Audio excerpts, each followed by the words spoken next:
교사신데 학생에게 사물함에 가서 국어책을 좀 가지고 와라. 국어 시간에 국어책을 가지고 오라고 얘기했다가 1시간 만에 선생님이 된 지 1시간 만에 아동학대로 신고된 교사의 이야기입니다.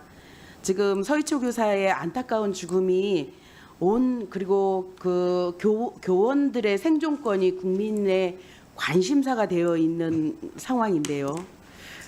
왜 이런 일이 벌어졌을까라고 생각을 해보니 아동학대 처벌법의 이 모호함이 교권을 침해하는 주범이 아닌가라는 생각을 갖게 되었습니다. 지금 화면에 보시면 아동학대 처벌에 관한 특례법이 나와 있는데요.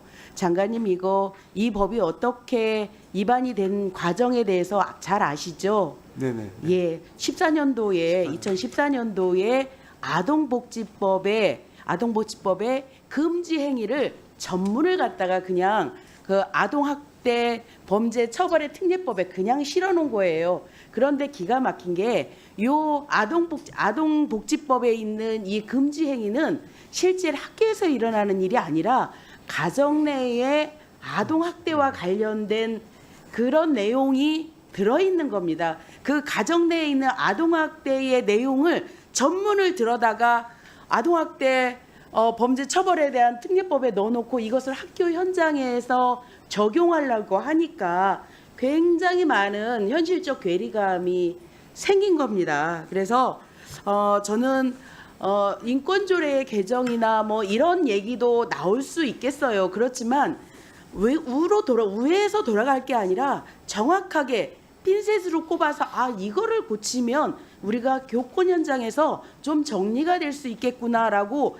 생각을 했고요. 이 문제를 아동학대 처벌에 관한 처벌법을 개정하는 것이 저는 마땅하다고 생각하고 마침 이태규 의원님과 강덕구 의원님이 발의를 한 것으로 제가 알고 있어요. 그런데 그 내용에 제가 전문을 다 보지는 못했지만 명확해야 된다. 여기 보면 금지 행위가 11개 조항으로 나와 있어요. 11개 조항으로 나와 있는데 우리도 지금 아직 초등교육법에는 아동학대 금지 행위 조항이 없는 거잖아요. 지금 그러면 이런 것처럼 지금 이것처럼 아동학대 범죄 처벌법처럼 금지 조항을 명확하게 해서 선생님들의 해야 될 행동과 금지해야 될 행동을 명확히 해주는 것이 선생님들에 대한 예의일 것이다라는 생각을 해봅니다. 다음으로 넘겨주시면요.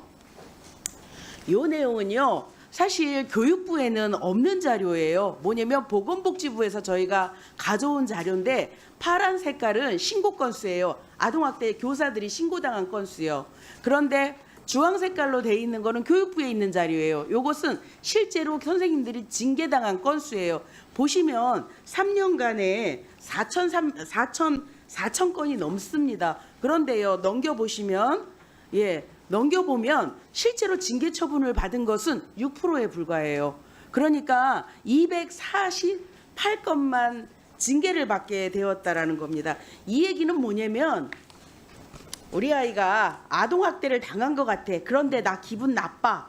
내가 심기가 불편하면 아동학대로 그냥 신고를 해버린 거예요. 그렇죠. 그렇게 하고 실제로 막 조사를 해보니까 대부분 무혐의 처리되고 그랬던 겁니다. 그런데 기가 막힌 게 아까 김남국 의원님도 말씀을 하셨지만 실제로 이 중에 경징계가 70%에 가까운데 이 경징계도 사실은 아동학대가 아님에도 불구하고 징계 처리한 것까지 있는 거예요. 그렇다라고 하면 실제적인 것은 훨씬 더 작다라는 거고요. 넘겨주시면요. 다 아시겠지만 아까 의원님께서 얘기하셨지만 그 유명한 앱슨 작가가 훈육인지 학대인지 재판 결과 기다려봐야 안다 이렇게 얘기한 건데 이미 학교 내에서는 일부 학부모님들은 교원에 대한 협박 도구로 이 아동학대 신고가 악용되고 있는 겁니다. 악용되가 있는 거고요. 소송을 하는 것 자체가 일부 학부모님들이 무기라는 것을 알고 계시는 거예요. 그런데 이 소송에 들어가면 교원들은 이중고를 걷게 됩니다. 실제로 막대한 소송 비용들이 다 교원의 부담이에요. 넘겨봐 주세요. 예, 요거 실제 사례인데요. 실제 사례인데 이것들이 아동학대 되는지 한번 장관님하고 교육감님 생각해 보세요. 학생들에게 까치발을 들고 뒷짐을 지게 했어요. 이게 아동학대일까요? 이거 굉장히 유명한 사례인데요. 호랑이 캐릭터가 빨간 레드카드가 있고 옐로카드가 있어요. 근데 조금 이렇게 그날 소란 피우고 이런 학생들의 이름을 옐로카드 옆에, 레드카드 옆에 붙였어요. 이걸로 다 이 선생님은 기소유예가 됐지만 실제로는 징계를 받았어요. 그리고 지금까지 그 학생의 병원비를 이 선생님이 다 물고 있는 거예요. 예, 넘겨봐 주세요. 예. 그런데요, 제가 아까 이중고, 저 1분만 더 주세요. 예. 이중고를 겪는다고 얘기를 했잖아요. 전체 교원배상 책임보험이 있지만 전체 19.5%밖에 안 돼요. 아까 강민정 의원님께서도 말씀하셨지만 법률은 있지만 실제로 보상받는 경우가 드문 거예요. 그리고 대부분의 선생님들이 사보험을 들어요. 그 사보험이 뭔지 아시죠? 예전에 교직원 공제에서 했던 교원 안심보험, 이게 하나 보험으로 하나 보험회사 거기로 매각된 거 아시잖아요.